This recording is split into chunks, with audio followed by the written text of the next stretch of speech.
All right, here we are. I'm so excited to share this idea I have with you all. The idea is a 90-day mind and body reset challenge. So 90 days starting officially November 1st.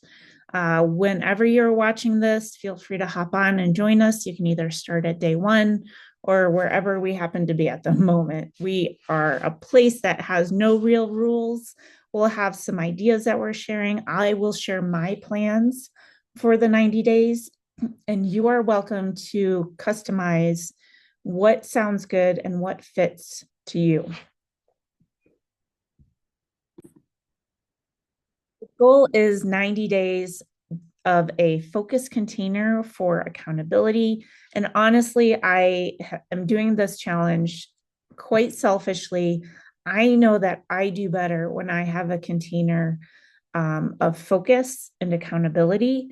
And so, this 90-day container in this YouTube channel space will be a place where I will be showing up every day, accountable to what I'm promising here, accountable to you, and to the hopefully big community that we grow. I expect our community to be just very loving, kind, curious, asking good questions, giving good support, just really being kind and supportive to each other. And I'm so excited to see what grows out of this 90-day challenge.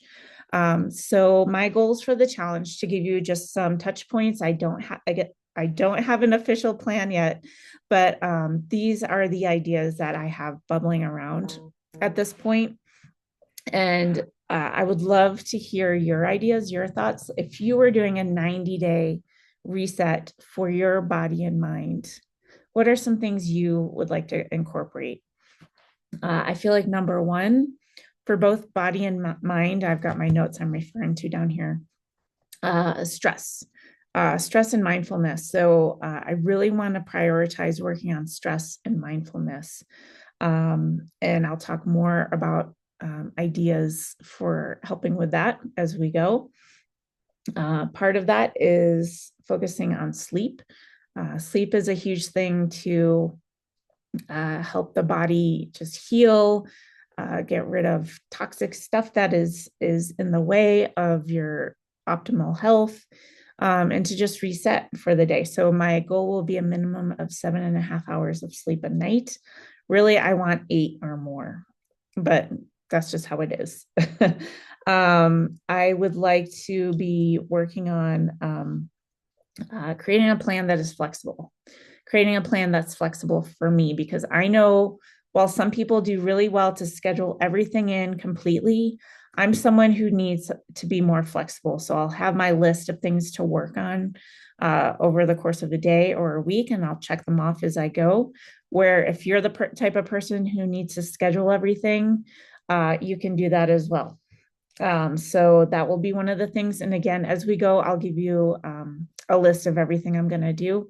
Part of the reason I haven't done that yet is I just wanted to get a video out and perfectly perfect, getting action taking, getting your wheels spinning on this as well. And again, if you have ideas for what to include, or just start thinking about what you'll do for yourself. Tracking, that's going to be a big one for me, is tracking, because especially as I don't want to have a restrictive plan, I'm going to track what I do and don't do. That includes tracking my food that I eat. This will not be a highly tracked thing in terms of like heavily tracking macros or calories. This 90 days is not about calorie reduction. It's more about putting nutrients into our bodies. It's about awareness of what we're eating and when we're eating, and really prioritizing foods that will help to fuel your body, prioritizing protein, good fats, healthy carbs. And really for me, what I know I need is to really like put proteins higher on my list, like make them the superstar diva of every dish that I make. And carbs need to come way down from where I've been in the past. And I'm guessing a lot of us are like that, because the way that food pyramid was that we grew up with, we had that huge area of carbs at the as the foundation, we almost need to flip that. I mean, we don't need that many fats, but we need protein to be big. We need more fats than we were getting in the past, especially in the no fat 80s. We do need healthy fats. So I'm going to be tracking more like food journaling, just so I have an awareness of what I'm eating and when. Another big aspect is going to be no sugar, no refined sugar. Fruits, yes. Refined sugars, no, like zero for me. And I know a question is going to be, what about sugar substitutes?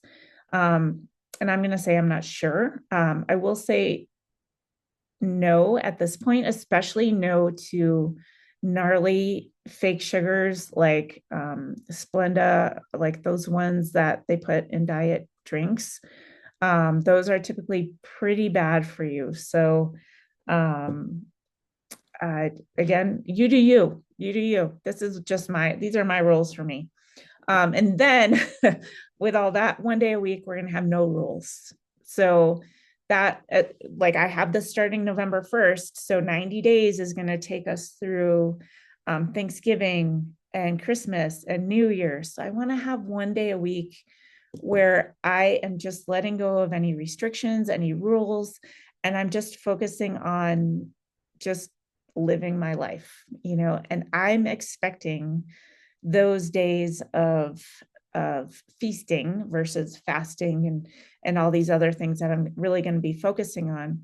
I'm expecting those feasting days to, over time especially, become a place where I can really develop my intuition and my ability to make choices that are still good for me and still nourishing to me, even though they might feel like treats or splurges. And knowing that I don't have to be a member of the Clean Plate Club. So even if, let's say, on one of those feast days, I choose to have a piece of pie, um, I know that I could probably eat a couple bites and that would be plenty. The big goal with this whole 90-day experience is to really um, cultivate my intuition.